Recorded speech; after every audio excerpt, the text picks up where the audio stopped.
And Southwest Airlines is hitting a rough patch, canceling a quarter of its flights yesterday, with delays continuing into today.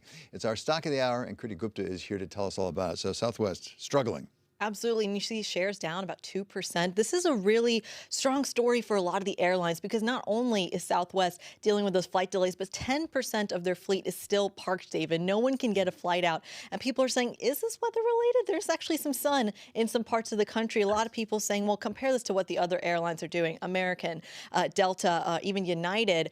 You're not really seeing that same kind of delay. So what could the culprit be? And a lot of people are pointing to the pilots in particular, saying that this has everything to do with that vaccination mandate. Really, pilots arguing that when you have this kind of vaccine mandate, some of the adverse effects you can get with that shot, well, it can start to affect those medical exams that they have to take and therefore hurt some of their candidacy for some of the flights that they can take as well. And if you compare Southwest's vaccination rate to, say, United's, it's only about 60%, whereas United, for example, one of its main rivals, up 99%. So it really tells you that vaccinations may be the cause. Oh, so that answers my question, because I was going to say, don't the other airlines require vaccinations? And your answer is yes, but they've already gotten vaccinated.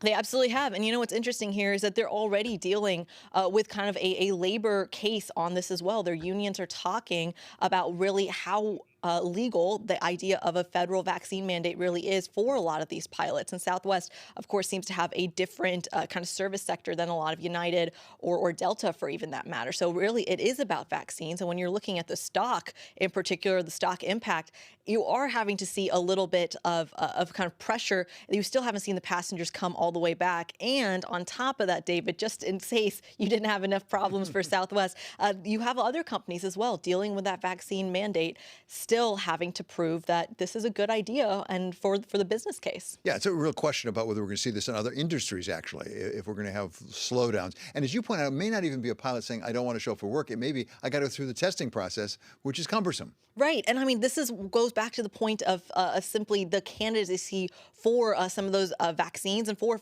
how apt they are, how medically okay they are to actually fly a plane right now. So there's a lot of factors being considered. And David, if I can just ask the cherry on top here, it has to be, we're talking about oil prices surging. Oh, remember, yeah. That's not good for airlines either. That's so right. Add on top of that, Southwest shares really under pressure today.